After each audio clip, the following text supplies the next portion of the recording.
ಹೊತ್ತಿನಲ್ಲಿ ವಾರ, ನಕ್ಷತ್ರ, ಯೋಗ, ತಿಥಿ, ಕರಣ, ಪಂಚಾಂಗ ನಾವೇನು ನೋಡಿದ್ದಿಲ್ಲ.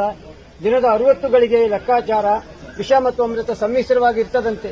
ವಿಷಗಳಿಗೆ ಯಾವಾಗ, ಅಮೃತಗಳಿಗೆ ಯಾವಾಗ ಎನ್ನುವ ಆ ಪ್ರಭೇದವನ್ನು ವಿಭಾಗ ಮಾಡುವಂತಹ ವಿವೇಕ ನಮ್ಮಲ್ಲಿರದ ಕಾರಣ ಸಿದ್ಧತೆ ಮಾಡಿದ್ದೇವೆ.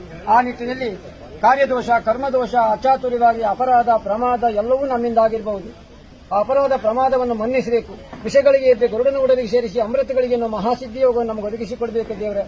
ಹಿರಿಕರು ಮಾಡಿದ ಕಾಲು ಭಾಗದಲ್ಲಿ ಕೀಳು ಭಾಗ ಮಾಡುವುದು ಕಷ್ಟ. ನಮಗೆ ಗೊತ್ತಿದ್ದ ರೀತಿಯಲ್ಲಿ ಇಂದಿನ ಕಾಲಸ್ಥಿತಿ, ಮನಸ್ಥಿತಿ, ಪರಿಸ್ಥಿತಿಗೆ ಎಣಿಸಿ ಯೋಗ್ಯವಾದ ರೀತಿ ನಮ್ಮ ಮಾಡಲಿಕ್ಕೆ ಅಸಾಧ್ಯ, ಸಾಧ್ಯವಾದ ರೀತಿಯಲ್ಲಿ ಮಾಡಿದ್ದೇವೆ. ಮಾಡಿದ ವಿಧಿವಿಧಾನದಲ್ಲಿ ವ್ಯತ್ಯಾಸ ತುಂಬಾ ಇರಬಹುದು.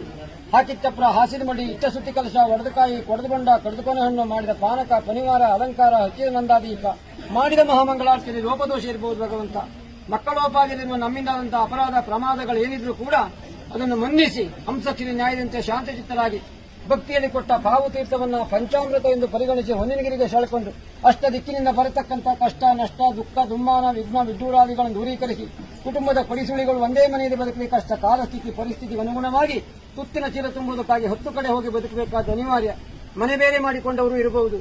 ಮನಸ್ಸು ಬೇರಾಗದ ರೀತಿಯಲ್ಲಿ ಮನಸ್ಸನ್ನು ತಿದ್ದಿ ಅವರಿರುವಂತಹ ಜಾಗದಲ್ಲಿ ಸದಾಕಾಲ ಅವರಿಗೆ ಆರ್ಥಿಕವಾಗಿ ಅನುಕೂಲ, ಮಾನಸಿಕವಾಗಿ ನೆಮ್ಮದಿ, ಶಾರೀರಿಕವಾದ ಶಕ್ತಿ, ಬೌದ್ಧಿಕವಾಗಿ ಬೆಳವಣಿಗೆ ಕೊಟ್ಟು ಆ ಎಳೆ ಕಂದಮಗಳ ಚಿತ್ತಬಿತ್ತಿಯಲ್ಲಿ ನಮ್ಮ ಮನೆ, ನಮ್ಮ ಬದುಕು, ಹಡೆದವರು, ಪಡೆದವರು, ಒಡ ಹುಟ್ಟಿದವರು, ಒಡನಾಡಿದವರು ಎನ್ನುವ ಸಂಬಂಧದ ಸೆಲೆ ಇದ್ದು ಸದಾಕಾಲ ಸತ್ಕಾರ್ಯಗಳನ್ನು ಮಾಡುವ ಸದ್ಗುಣ, ಸಾಮರ್ಥ್ಯ, ಸಹನೆಯನ್ನು ಸಪ್ತಗಿರಿವಾಸ ನೀನು ಒದಗಿಸಿಕೊಡಬೇಕು.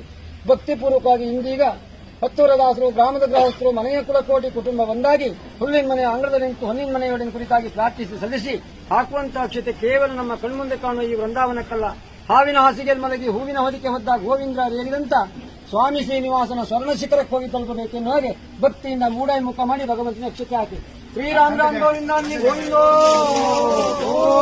ಶೇಷಗಿರಿವಾಸನ ಪಾದಕ್ಕೆ ಗೋವಿಂದಾನ್ನಿ ಗೋವಿಂದೋ.